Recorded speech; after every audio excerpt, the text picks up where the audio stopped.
की अपनी एक सुंदर कहानियां होती हैं। मैं आज एक ऐसे ही प्रसंग की चर्चा करूंगा आप लोगों के साथ। आप में से बहुत बार बच्चे एक मैसेज करते हैं कि सर ध्यान बहुत भटकता है और ऐसा लगता ही नहीं कि पढ़ाई कर रहे हैं। ऐसा हमारे साथ क्यों हो रहा है? इसके पीछे एक छोटा सा प्रसंग मैं बताऊंगा। संभवतः ये प्रसंग तुम्हारी जिंदगी को बदल दे। ये जो पीछे आप इंसान देख रहे हैं, यह है सुकरात, जिन्होंने एक सबसे बड़ा कथन दिया था, मुझे एक ही बात का ज्ञान है कि मैं अज्ञानी हूं। जिंदगी में याद रखना, इनके जीवन को जब हम पढ़ते हैं तो हमें दो बातें बहुत सुंदर दिखाई देती हैं कि डरना कभी नहीं है। चाहे वो जिंदगी है, चाहे वो मृत्यु है, चाहे वो सफलता है, चाहे वो असफलता है, चाहे वो दुनिया का कितना ही बड़ा कोई व्यक्ति तुम्हारे सामने क्यों नहीं हो, ये लाइफ में, जिंदगी में कभी डर मत जाना। चाहे वो परीक्षा ही क्यों नहीं हो। हम एक छोटी सी बात से डर जाते हैं कि सर परीक्षा में प्रश्न आएंगे कि नहीं आएंगे, मैं फेल हो गया तो क्या होगा। जिस इंसान ने इस दुनिया के लोगों को जागृत किया कि हमारा अधिकार है गलत का विरोध करना, वही आदमी उसी राजा के द्वारा भेजे गए जहर के प्याले को हंसते हंसते पी गया। उस व्यक्ति के जीवन का एक सुंदर सा प्रसंग कि आप लोगों की तरह एक विद्यार्थी जिसने सुकरात के बारे में बहुत कुछ सुन रखा था, वो सुकरात के पास जाता है।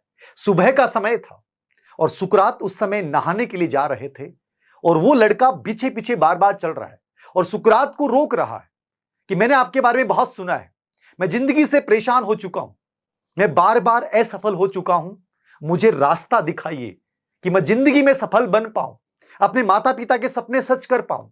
सुकरात उसकी बात को अनसुना करते हुए लगातार चल रहे हैं। वो बार बार उनके सामने आके खड़ा हो जाता है, लेकिन सुकरात जिनका लक्ष्य इस समय केवल नहाना है, वो उसकी तरफ ध्यान भी नहीं दे रहे हैं। लेकिन वो बच्चा व्याकुल भाव से और विरह वेदना से बार बार निवेदन कर रहा है कि मुझे रास्ता दिखा दीजिए, मुझे रास्ता दिखा दीजिए, मैं जीवन से परेशान हो चुका हूं।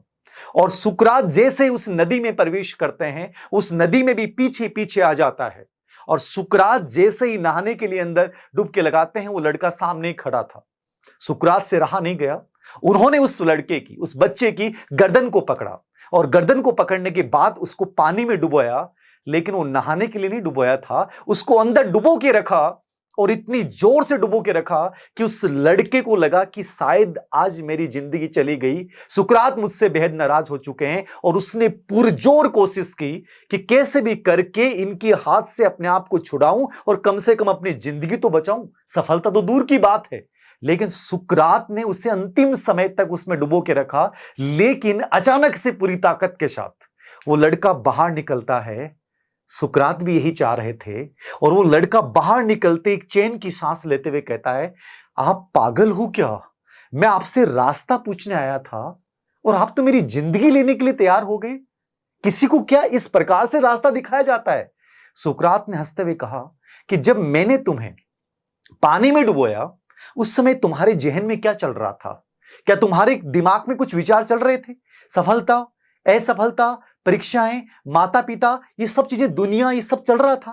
बोले नहीं, मुझे कुछ नहीं चल रहा था। मेरे दिमाग में उस समय केवल एक बात चल रही थी कि मैं कैसे भी करके इस व्यक्ति के हाथ से अपनी गर्दन छुड़वाऊं और अपनी जिंदगी को बचाऊं। उसके अलावा मेरे दिमाग में, मेरे जहन में कुछ भी नहीं चल रहा था।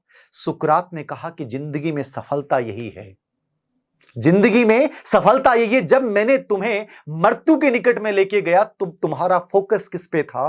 केवल तुम्हारे जीवन को बचाने पे था। यही तो सिलेक्शन है, यही तो सफलता है। तुम लोग डाइवर्टेड हो, तुम असफल क्यों हुए? क्योंकि तुम्हारे दिमाग में बहुत सारे विचार चल रहे हैं और तुम उन सब विचारों को लेकर एक साथ जिंदगी में आगे बढ़ना चाहते हो, नहीं बढ़ सकते। जब जिंदगी में किसी कार्य को चुन लेना तो उस कार्य में ऐसा समर्पण करो कि उसके अलावा कोई दूसरी चीज दिमाग में नहीं रहे। जब तुम पानी में डूब रहे थे, जब तुम्हारे दिमाग में बहुत सारे विचार होंगे, लेकिन जब तुम अपने जीवन के अस्तित्व पे संकट आया तो तुम्हारा विचार केवल एक था कि मुझे अपनी लाइफ को बचाना है। उसी तरीके से याद रखना, जब किसी लक्ष्य को चुन लो ना, तो उस लक्ष्य के अलावा इर्द गिर्द कुछ नहीं दिखना चाहिए। 100% तुम जिंदगी में सफल हो जाओगे। यह था अद्भुत व्यक्तित्व है।